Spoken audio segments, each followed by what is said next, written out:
త్రయంబకేశ్వర్ ఆలయ చరిత్ర, దానికి సంబంధించిన పురాణ కథనాలేంటి? త్రయంబకేశ్వర్ జ్యోతిర్లింగాలు శివునికి చెందిన ఇతర జ్యోతిర్లింగాల కంటే భిన్నంగా ఎందుకుంటాయి? అయితే త్రయంబకేశ్వర్ ఆలయంలో ఉన్న రహస్య గుహ వెనక చరిత్ర ఏంటి? త్రయంబకేశ్వర్లో శివుని కంటి నుంచి వెలువడిన విధ్వంసకరమైన కిరణాలతో తయారైన వజ్రం వెనక పౌరాణిక కథనమేంటి? అసలు ఈ వజ్రాన్ని శాపంగా ఎందుకు భావిస్తారు? కుశవృత్కుండు కథ ఏంటి? భారతదేశంలోని ప్రతి పల్లెలో, నగరంలో దేవాలయాలు కనిపిస్తూనే ఉంటాయి. అలాగే ప్రపంచవ్యాప్తంగా ఉన్న ఎన్నో దేవాలయాలు, వాటి వాస్తుశిల్పం, మత విశ్వాసాలు, చరిత్ర, రహస్యాలతో నిండి ఉన్నాయి. ఈ దేవాలయాల రహస్యాల గురించి తెలుసుకుని శాస్త్రవేత్తలు కూడా ఆశ్చర్యపోతున్నారు. అలాంటి ఆలయాల్లో మహారాష్ట్రలోని నాసిక్లోని త్రయంబకేశ్వర్ ఆలయం కూడా ఒకటి. త్రయంబకేశ్వర్ దేవాలయం ప్రపంచవ్యాప్తంగా ప్రసిద్ధి చెందింది. ఇది హిందువుల ప్రధాన పుణ్యక్షేత్రం కాబట్టి ఏడాది పొడవునా ఇక్కడ భక్తుల రద్దీ కూడా ఎక్కువగానే ఉంటుంది. త్రయంబకేశ్వర్ ధామ్ నుంచి సందర్శించడానికి విదేశాల నుంచి యాత్రికులు, పర్యాటకులు వస్తూ ఉంటారు. ఈ ఆలయం 12 జ్యోతిర్లింగాలలో ఒకటి. శివుని 12 జ్యోతిర్లింగాలలో ఈ జ్యోతిర్లింగానికి ప్రత్యేక ప్రాముఖ్యత ఉంది. హిందూ విశ్వాసాల ప్రకారం త్రయంబకేశ్వర్ అత్యంత పవిత్రమైన ప్రదేశాలలో ఒక ఆలయంగా పరిగణించబడుతుంది. ఇక్కడ శివుడు 3 కళ్లతో కూర్చున్నట్టు దర్శనమిస్తాడు. అందుకే ఈ ఆలయాలన్నీ త్రయంబకేశ్వర్ అని పిలుస్తారు. మహాదేవుని భక్తులకు ఇది ఎంతో పవిత్ర పుణ్యక్షేత్రం. ఈ పౌరాణిక ఆలయం మహారాష్ట్రలోని నాసిక్ విమానాశ్రయానికి 30 కిలోమీటర్ల దూరంలో ఉంది. ఈ గ్రామం పేరు త్రయంబక్. ఇక్కడే గోదావరి రూపంలో గంగమ్మ భూమిపైకి వచ్చిన కథను కూడా చెప్తారు. ఈ ఆలయ ప్రాంగణం చుట్టూ అందమైన, ప్రశాంతమైన వాతావరణం కనిపిస్తుంది. ఈ ఆలయం చూడడానికి ఎంత అందంగా ఉంటుందో అన్ని అద్భుతాలతోనూ నిండి ఉంటుంది. ఈ ఆలయానికి సంబంధించిన కొన్ని రహస్యాలు ఇప్పటికీ శాస్త్రవేత్తలకు ఒక పజిల్గానే మిగిలిపోయాయి. త్రయంబకేశ్వర ఆలయానికి సంబంధించిన అన్ని రహస్యాలను మనం ఇప్పుడు తెలుసుకుందాం. ఆలయ రహస్యాన్ని తెలుసుకోవడానికి ముందు ఈ ఆలయానికి సంబంధించిన పౌరాణిక కథను తెలుసుకోవాలి. పురాణాల ప్రకారం గౌతమ మహాముని తన భార్య అహల్యతో కలిసి ఈ ప్రాంతంలో నివసించాడు. ఆయన గొప్ప సన్యాసి, ఎంతో జ్ఞానవంతుడు. ఆ ప్రాంతంలో ఎన్నో ఏళ్లుగా వర్షాలు లేకపోవడంతో కరువు ఏర్పడింది. గౌతమ మహాముని ఈ కరువును తీర్చి పచ్చదనంతో విలసిల్లేలా చేయడానికి అతను కఠినమైన తపస్సు చేసి తన ప్రాంతంలో ఎప్పటికీ కరువు లేకుండా, ఆకలి ఉండకుండా ఉండేలా ఇంద్రదేవుని నుంచి వరం పొందాడు. ఇంద్రదేవుడు అతనికి ఒక వరం ఇచ్చాడు. ఈ ప్రాంతంలో ఒక కొలను ఏర్పాటు చేశాడు. గౌతమ మహాముని ఈ కొలనులోని నీరు ప్రజలందరి కోసం ఎప్పుడూ ఇలా ఊరుతూనే ఉంటుంది. ఇక్కడ అసలు కరువు కాటకాలు రావు అని చెప్పాడు. ఆయన అంత కృషి చేయడంతో ఇంద్రుడిచ్చిన వరం కారణంగా కొంతమంది ఋషులకు అతని పట్ల అసూయ కలిగింది. ఒకరోజు గౌతమ మహాముని తన భార్యకు కొంత ధాన్యం తీసుకురావడం కోసం అతను పొలంలో పని చేయడానికి వెళ్ళాడు. ఆ సమయంలో కొంతమంది ఋషులు ఆకలితో, అనారోగ్యంతో సగం చనిపోయిన ఆవును అసూయతో అతని పొలంలోకి పంపించారు. గౌతమ మహాముని తన పొలం నుంచి ఆ ఆవును బయటకు పంపించడానికి ప్రయత్నించే లోపు ఆ ఆవు చనిపోయింది. ఇది చూసిన మిగతా ఋషులంతా గౌతమ మహాముని మీద విరుచుకుపడ్డారు. గౌతమ మహాముని గోవధ చేశారంటూ అతన్ని చాలా అవమానించారు. దీంతో గౌతమ ముని, అహల్య ఎంతో బాధపడి ఈ పాపం నుంచి విముక్తి పొందాలని శివుడిని ఆరాధించడం ప్రారంభించారు. శివుడు అతని భక్తికి సంతోషించి తనకు అన్నీ తెలుసునని చెప్పాడు. మీరు గోవధ పాపం చేయలేదు, ఇది మీరంటే గిట్టని ఋషులు చేసిన కుట్ర అని చెప్పాడు. అప్పుడు శివుడు గౌతమ మహర్షికి ఏం వరం కావాలి అని అడిగాడు. అప్పుడు గౌతమ ఋషి గోదావరి నదిని దక్షిణాది గంగగా అవతరించేలా చూడాలని, అలాగే ఈ ప్రదేశంలోనే అవతరించి పుణ్యం కట్టుకోవాలని శివుణ్ణి ప్రార్థించాడు. గౌతమ ఋషిని చూసి సంతోషించిన శివుడు అలా అక్కడ వెలిశాడు. అప్పటి నుండి ఈ ప్రదేశం 12 జ్యోతిర్లింగాలలో ఒకటిగా మారింది. ఇక్కడి శివలింగం బ్రహ్మ, విష్ణు, మహేశ్వరులను సూచించే 3 ముఖాలను కలిగి ఉండడం వల్ల ఈ జ్యోతిర్లింగం ఎంతో ప్రత్యేకతను సంతరించుకుంది. త్రయంబకేశ్వర్ జ్యోతిర్లింగాలు కూడా గోదావరి నది యొక్క మూలాల్ని కలిగి ఉంటాయి. దీనిని దక్షిణాది గంగా అని పిలుస్తారు. ఈ గంగా నదిలో పవిత్ర స్నానం చేస్తే మోక్షం లభిస్తుందని, సకల పాపాల నుంచి విముక్తి లభిస్తుందని నమ్ముతారు. మొఘల్ కాలం నాటి పాలకులు భారతదేశంలోని అనేక హిందూ దేవుళ్ళు, దేవతల మందిరాలను కూల్చేసిన విషయం మనకు తెలుసు. వాటిల్లో నాసిక్లోని త్రయంబకేశ్వర్ ఆలయం కూడా ఒకటి. ఈ విషయాన్ని జగునాథ్ సర్కార్ అనే రచయిత తన హిస్టరీ ఆఫ్ ఔరంగజేబు పుస్తకంలో పేర్కొన్నారు.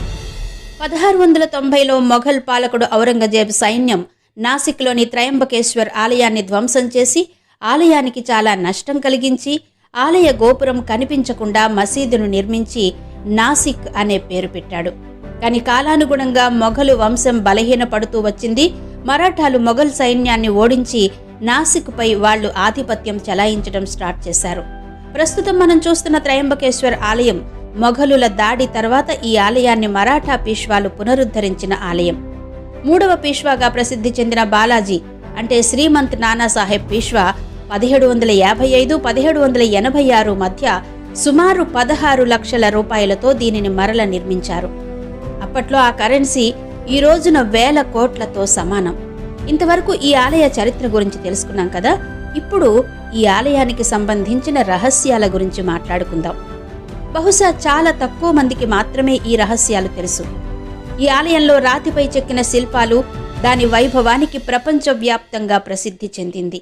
ఈ ఆలయం మొత్తం నల్లరాళ్లతోనే నిర్మించారు. చతురస్రాకార మండపాలు, పెద్ద పెద్ద తలుపులు ఈ ఆలయ వైభవాన్ని తలపిస్తాయి. ఈ ఆలయం లోపల బంగారు కలశం కనిపిస్తుంది. ఈ శివలింగం చుట్టూ ఒక రత్నంతో కూడిన కిరీటాన్ని ఉంచుతారు.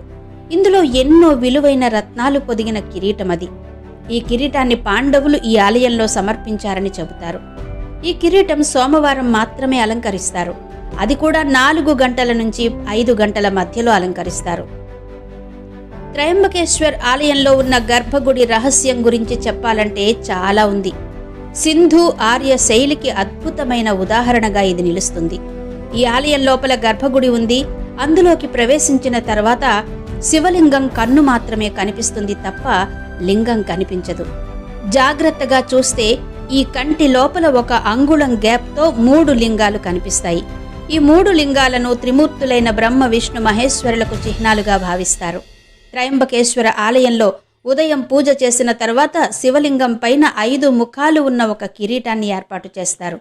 ఎందుకంటే చాలా శివలింగాలు భూమిపై బాగానే ఉంటాయి, కానీ ఇక్కడ ఒక శివలింగం మాత్రం భూమి క్రింది భాగంలో ఉంటుంది. త్రయంబకేశ్వర్ జ్యోతిర్లింగం ఎప్పుడూ తడిగా ఉంటుంది. శివలింగాన్ని తడుపుతూ ఇక్కడ నీరు నిరంతరం ప్రవహిస్తుంది. త్రయంబకేశ్వర ఆలయానికి కొద్ది దూరంలో గోదావరి నదికి మూలమైన కుశవ్రత అనే కొలను కనిపిస్తుంది. బ్రహ్మగిరి పర్వతం నుంచి గోదావరి నది నీరు ఇక్కడి వరకు వచ్చి అక్కడి నుంచి వెళ్లిపోయేది. అయితే గోదావరి నది నీరు అలా వెళ్లకుండా ఆపడానికి గౌతమ ఋషి ఒక కుశ అంటే గడ్డి సహాయంతో గోదావరి నదిని బంధించాడు. అప్పటి నుంచి ఈ కొలనులో ఎప్పుడూ నీరు ఊరుతూ ఉంటుంది.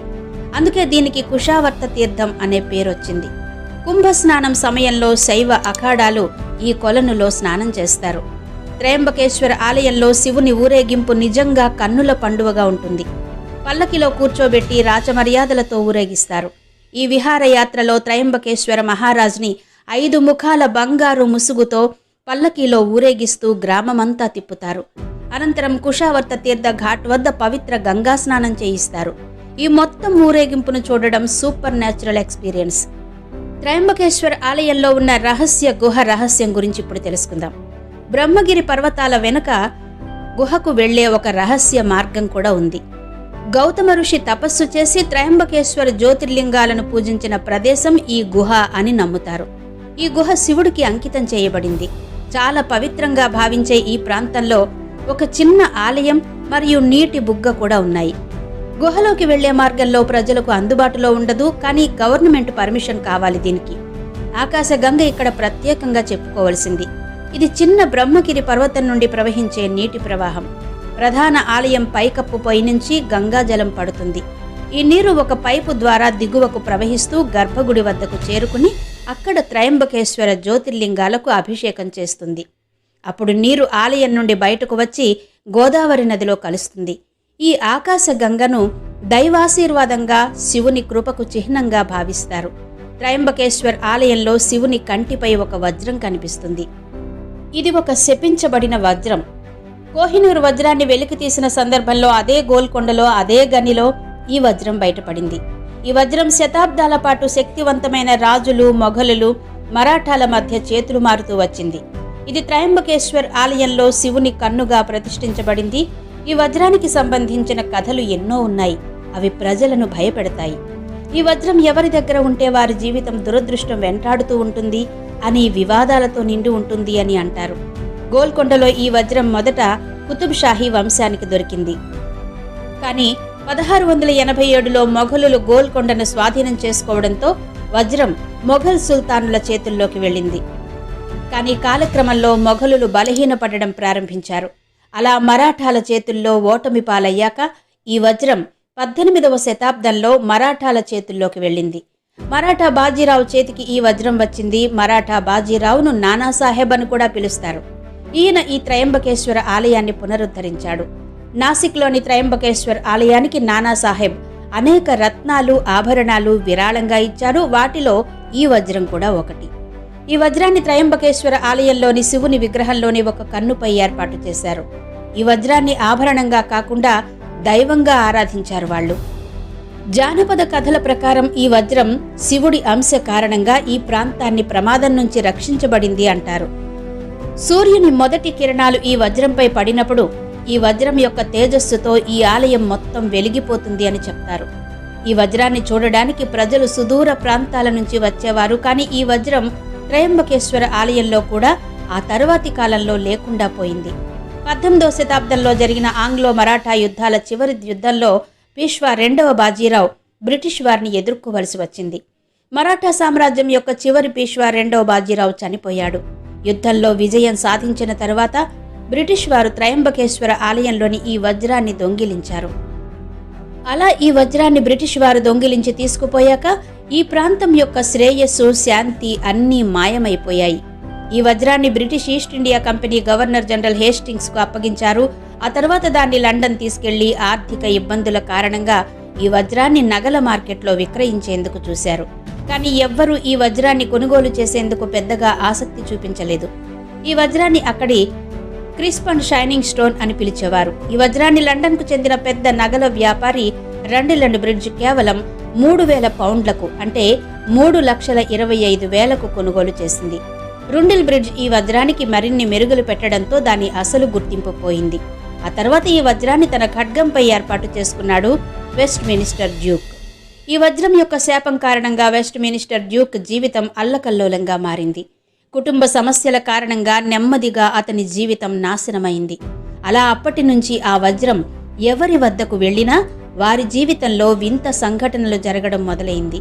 ఈ వజ్రంలో కంటికి కనిపించని శక్తి దాగి ఉందని చెబుతారు. అలా అప్పటి నుంచి ఈ వజ్రం శపించబడిన వజ్రంగా పేరు పొందింది. ఆ తర్వాత 2వ ప్రపంచ యుద్ధ సమయంలో హిట్లర్ కన్ను యూరప్ దేశాలపై పడింది. నాసిక్ సైన్యం నుంచి ఈ వజ్రాన్ని రక్షించడానికి ఇంగ్లండ్లోని ఒక మారుమూల ప్రాంతంలో దాచారు. కొన్నేళ్లుగా కనిపించకుండా పోయిన ఈ వజ్రం అమెరికాలో లభ్యమైంది. ఈ వజ్రం 1930లో దొరికింది. ప్రపంచంలోని 20 అత్యంత విలువైన వస్తువులలో ఇది ఒకటి. ఆ తర్వాత అమెరికాకు చెందిన ప్రముఖ నగల వ్యాపారి హ్యారీ విన్స్టన్ ఈ వజ్రంపై కన్నేశాడు. ఆయన ఈ వజ్రాన్ని మళ్లీ మెరుగులు పెట్టాడు. దాంతో 89 క్యారెట్ల నుండి 43 క్యారెట్లకు పడిపోయింది. 1970లో ఈ వజ్రాన్ని ఎడ్వర్డ్ హ్యాండ్ సంస్థ 4,20,00,000కు కొనుగోలు చేసింది. త్రయంబకేశ్వర ఆలయం నుండి దొంగిలించబడిన తరువాత ఈ వజ్రాన్ని చాలా మంది కొనుగోలు చేసి విక్రయించారు. కానీ ఈ వజ్రం ఇప్పటి వరకు ఎవ్వరి వద్ద స్థిరంగా లేదు. 1977 తర్వాత ఈ వజ్రాన్ని సౌదీ రాజు ఓ ప్రైవేట్ కలెక్టర్కు విక్రయించాడు. అంటే అప్పటి నుంచి ఈ వజ్రం ఎక్కడుందనే దానిపై ఎలాంటి సమాచారం అందుబాటులో లేదు. భారతదేశంలోని కోహినూర్ వజ్రం మాదిరిగానే ఈ విధ్వంసకర వజ్రం గురించి కూడా మాట్లాడుతుంటూ ఉంటారు. ఎక్కడుంది అనేది మాత్రం ఇప్పటికీ తెలియదు. ఇక త్రయంబకేశ్వర ఆలయం శివునితో ముడిపడి ఉంది. శివుని పేరు ఎక్కడ వచ్చినా నందిని ఖచ్చితంగా పూజిస్తారని మనందరికీ తెలుసు. అదేవిధంగా త్రయంబకేశ్వర ఆలయంలో నంది విగ్రహాన్ని సందర్శించి పూలు సమర్పిస్తారు భక్తులు. అన్నిటికన్నా విశిష్టత ఏంటంటే నంది చెవిలో నిజమైన భక్తితో కోరిక చెప్పుకున్నా ఏ భక్తుడైనా తన కోరిక నెరవేరుతుందని విశ్వసిస్తారు. త్రయంబకేశ్వర ఆలయంలో ప్రత్యేక పూజలు చేస్తారు. త్రయంబకేశ్వర ఆలయం కాలసర్పదోష నివారణకు పవిత్రమైన ప్రదేశాలలో ఒకటిగా పరిగణించబడుతుంది. ఇక్కడి శివలింగాన్ని స్వయంభువుగా భావిస్తారు. ఇక్కడ పూజించడం వల్ల కాలసర్పదోషం ప్రభావం తగ్గుతుందని నమ్ముతారు. త్రయంబకేశ్వర ఆలయంలో నారాయణ బలి పూజకు కూడా ప్రత్యేక ప్రాముఖ్యత ఉంది. చాలామంది పండితులు ఇక్కడ ఈ పూజ చేస్తారు. ఇక్కడ పూజ యొక్క ప్రభావం చాలా ఎక్కువగా ఉంటుందని నమ్ముతారు. బ్రహ్మగిరి పర్వతం నుండి గోదావరి నది ఉద్భవిస్తుంది. దీనిని దక్షిణ గంగ అని కూడా పిలుస్తారు. హిందూ మతంలో దీనిని పవిత్ర నదిగా భావిస్తారు. గోదావరి నది ఉద్భవించే బ్రహ్మగిరి పర్వతంపై ఒక కొలను ఉంది. ఈ వీడియో క్లిప్లో మీరు ఈ కొలనుని చూడొచ్చు. బ్రహ్మగిరి పర్వతంపై అనేక మంది దేవుళ్ళు, దేవతల ఆలయాలు కూడా ఉన్నాయి. బ్రహ్మగిరి పర్వతారోహణ చేయాలంటే సుమారు 3 నుంచి 4 కిలోమీటర్ల పొడవు ఉంటుంది. ఈ పర్వతాన్ని అధిరోహించడానికి 750కి పైగా మెట్లున్నాయి. ఈ పర్వతాన్ని అధిరోహించడం సవాలుతో కూడుకున్నది. కొంచెం గమ్మత్తైనప్పటికీ ఈ పర్వతం ప్రకృతి సౌందర్యానికి అద్భుతమైన ఉదాహరణ. వర్షాకాలంలో చుట్టూ పచ్చదనంతో నిండిపోయి ఉంటుంది. అనేక జలపాతాలు ప్రవహిస్తే ఈ ప్రాంతం మరింత సుందరంగా మారుతుంది. బ్రహ్మ, విష్ణు, మహేశ్వరులు బ్రహ్మగిరి పర్వతం మీదే ఉన్నారని నమ్ముతారు. ట్రెక్కింగ్ చేసేవారికి అనువైన ప్రదేశం.